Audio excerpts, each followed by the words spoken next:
السلام عليكم ورحمة الله وبركاته. الحمد لله والصلاة والسلام على رسول الله محمد. أعوذ بالله من الشيطان الرجيم. اتقوا الله حق تقاته ولا تموتن إلا وأنتم مسلمون. واذكر في الكتاب إبراهيم إنه كان صديقا نبيا. கண்ணியத்துக்குரிய சகோதரர்களே, தாய்மார்களே, பெற்றோரும் பிள்ளைகளும் என்ற தொடரில்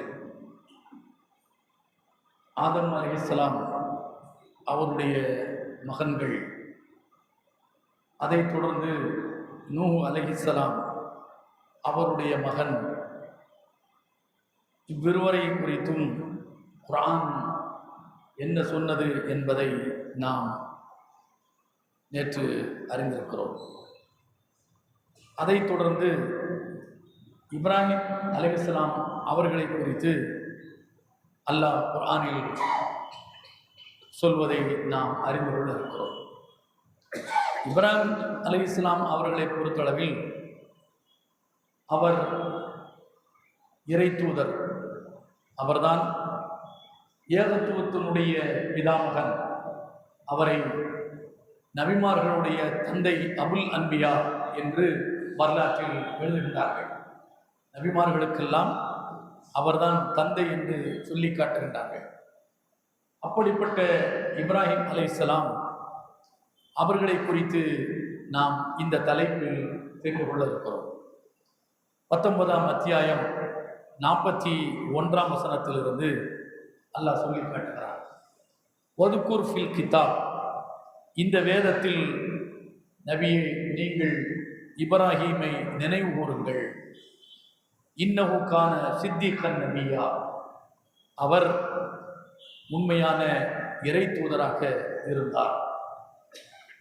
இது காலலி அபீஹி யா அபதி லிம தஅபுது மா லா யஸ்மஉ வலா யுப்சிரு வலா யுக்னி அன்க ஷைஆ. அவரை நினைவு கூறுங்கள் என்று அல்லாஹ் ஏன் சொல்ல வேண்டும் என்றால், அவருக்கும் தந்தைக்கும் போட்டி நடக்கிறது. அவருக்கும் தந்தைக்கும், இப்ராஹிமுடைய தந்தை, அவர் பெயரை அல்லாஹ் குர்ஆனில் ஆசர் என்று சொல்கிறார். இப்ராஹிமுடைய தந்தையின் பெயர் ஆசர். அதன் பின்னாளில் ஆசாரி அப்படின்னு சொல்லி என்ன சொல்லப்படுகிறது. அந்த வகையில் வந்தவர்கள் சிற்பர்கள், செதுக்கக்கூடியவர்கள். அவரும் அந்த வேலையை தான் பார்த்தார். இப்ராஹிம் நபியுடைய தந்தை கல்லை சிலையாக செதுக்கக்கூடியவராக என்ன செய்தார் இருந்தார்.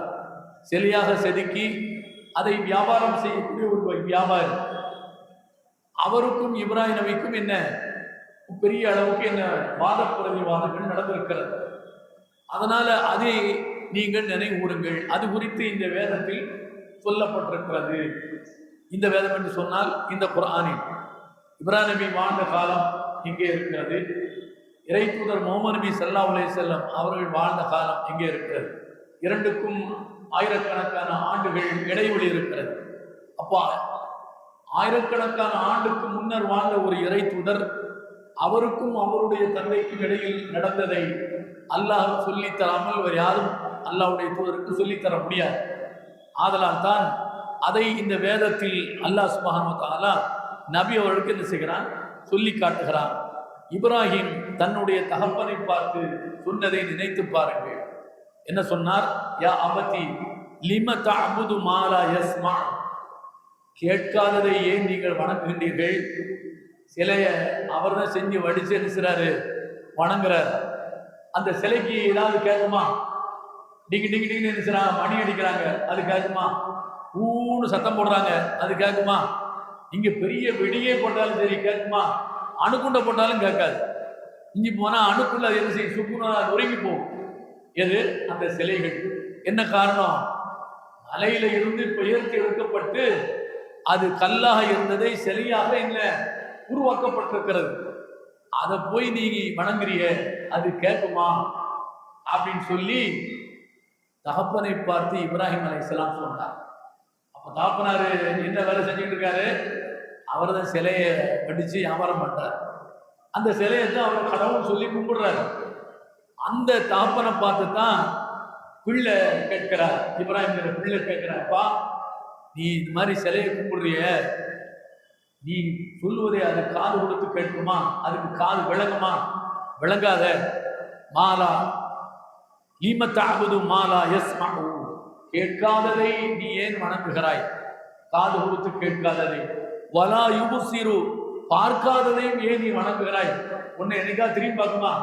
வச்சது வச்ச மாதிரியே என்ன செய்யும் இருக்கும், அப்படிதான் இல்லையா? அது எனக்கு நான் என்ன முச்சந்தில நந்தி மாதிரி என்ன செய்ய இருந்துகிட்டே இருக்கும், அவ்வளவுதான். அது இந்த பக்கம் அந்த பக்கம் என்ன நடந்தாலும் அதுக்கு தெரியாது, திரும்பியே பார்க்காது. அதை போய் நீ வணங்குறிய அப்படின்னு சொல்லி மகன் தகப்பனை பார்த்து என்ன செய்கிறார், சொல்கிறார். வலா யுகுனி அன்க ஷைஆ, உனக்கு எதை அது என்ன செய்யாது, தடுக்காது. உனக்கு ஏதாவது ஒண்ணு நல்லதோ கெட்டதோ எதுவும் உனக்கு ஏற்படணும்னு சொல்லி சொன்னா அதனால ஒன்றும் என்ன செய்ய முடியாது, செய்ய முடியாது. அப்போ எந்த ஒண்ணுக்கும் பிரயோஜனம் இல்லாத ஒன்றை ஏப்பா நீ அதை கும்பிடுற, அதையே நீ வணங்குற அப்படின்னு சொல்லி மகன் தந்தையை பார்த்து என்ன அவர் கேட்டார். அதை நினைத்துப்பார். அதை முகமதே நீ நினைவு கூறுவீராக. அதை இந்த குரான்ல நம்ம சொல்லியிருக்கோம், அதை கொஞ்சம் படிச்சுப்பாரு. அடுத்து அவர் சொல்கிறார், யா அபதி இன்னி கத் ஜாஅனி மினல் இல்ம் மா லம் யஅதிக ஃபத்தபிஅனி அஹதிக ஸிராத்தன் சவியா. என்னுடைய தகப்பனே, நான் மினல் இல்ம் அறிவை நான் கொண்டு வந்திருக்கிறேன். நான் அறிவிலித்தனத்தை முட்டாள்தனத்தை கொண்டு வரவில்லை, பொக்கிஷத்தை அறிவை சிந்தனையை நான் உமக்கு கொண்டு வந்திருக்கிறேன்.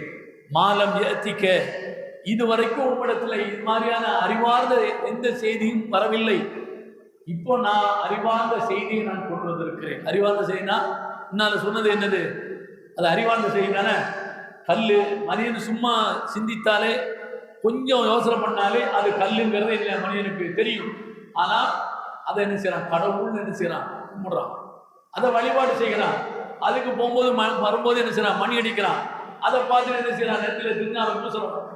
இது அறிவார்ந்த செய்தியா அறிவில்லாத செய்தியா? அப்ப இந்த அளவுக்கு முட்டாள்தனமான ஒன்றை நீ செய்து கொண்டிருக்கிறாய்.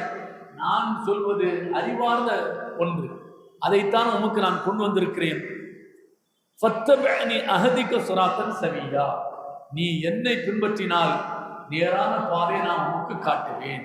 மகன் தாப்பனை பார்த்து சொல்றார், தாப்பனே நீ என்ன பின்பற்றினா உனக்கு நேரான வழியை நான் என்ன செய்வேன், காட்டுவேன் என்று இப்ராஹிம் என்கிற இறை தூதர் மகனை பார்த்து சொன்ன, அதாவது தகப்பனை பார்த்து சொன்னார். இது 19ஆம் அத்தியாயம் 43ஆம் வசனம். அடுத்து பாருங்க 44ஆம் வசனம்.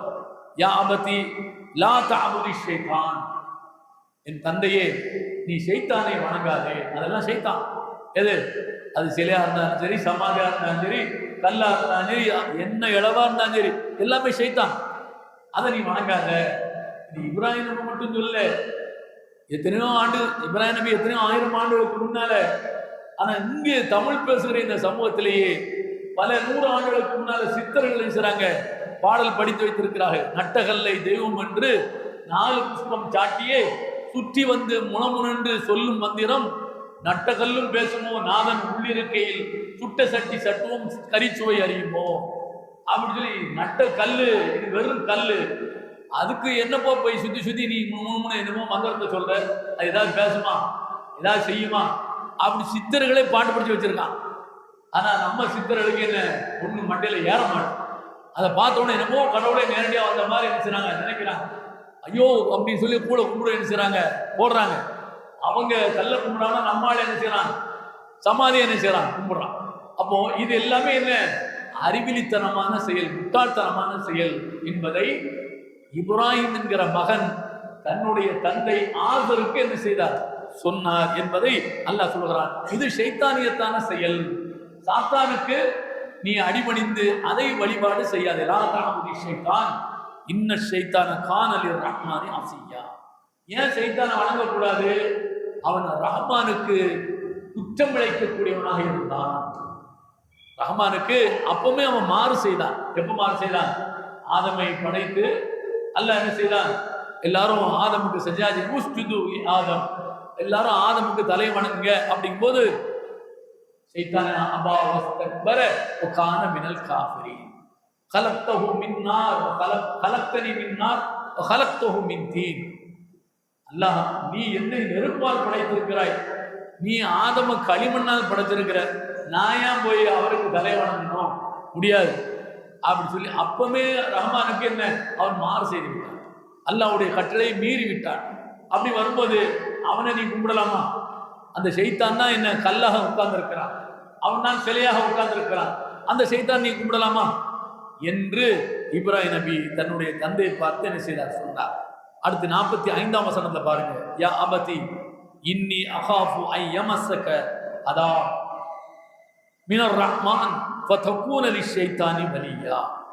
என் தந்தையே, நான் பயப்படுகிறேன், ஐ யமஸ்ஸக அதாவும் மினர் ரஹ்மான், ரஹ்மானுடைய வேதனை உங்களை பீடித்து விடுமோ, அந்த தண்டனை உங்களுக்கு வந்து விடுமோ என்று நான் பயப்படுகிறேன். அதனால நீங்க சாமியெல்லாம் கும்பிடாதீங்க, சிலையெல்லாம் கும்பிடாதீங்க, அது ஒன்றும் பேசாது, அது ஒன்றும் காது கேட்காது. என்ன சம்மட்டியை வச்சு அடிச்சாலும் காது கேட்காது, சுத்தியில வச்சு அடிச்சாலும் காது கேட்காது, ஒண்ணுமே செய்யாது. அதை நீங்க கும்பிடாதீங்க. அப்படி கும்பிட்டீங்கன்னா அல்லாஹ்வுடைய தண்டனை உங்களுக்கு வரும் என்று நான் பயப்படுகிறேன் அப்படி சொல்லி தன்னுடைய தந்தையிடத்தில் தகப்பன் மகன் என்ன செய்தாரு, பேசினார். ஃபதகூனலி ஷைத்தானி வலியா. அப்ப ஷைத்தான், நீங்க ஷைத்தானுக்கு நண்பன் ஆயிருவீங்க, ஷைத்தானை கும்பிட்டா ஷைத்தானுக்கு நீ நண்பன் ஆயிருவீங்க, அப்ப ஷைத்தான் நீங்களும் ஒன்று. இவ்வளவு தனித்தனமான வார்த்தையை மகன் என்கிற நிலையில் இருந்து கொண்டு ஒரு தகப்பனை பார்த்து இப்படி சொல்ல முடியுமா? நீங்க நம்ம சொல்லுவோமா? சொல்ல மாட்டோம். நம்ம வேற விஷயத்த என்ன செய்வோம், தகப்பன்ட்ட சண்டை போடுவோம். அதை வைக்கிறப்ப இருக்கிற மகனை 5 என்ன செய்வோம், அதுக்கு ஒண்ணு தகப்பன்ட்ட நம்ம சண்டை போடுவோம். ஆனா கொள்கை ரீதியாக சித்தாந்த ரீதியாக மகன் என்ற நிலையிலிருந்து தகப்பனத்தில் நம்ம என்னங்க சண்டை போட்டுருவோமா? இப்ராஹிம் அலைஹிஸ்ஸலாம் சண்டை போட்டார், கருத்துக்களை வாதத்தை எடுத்து வைத்தார்.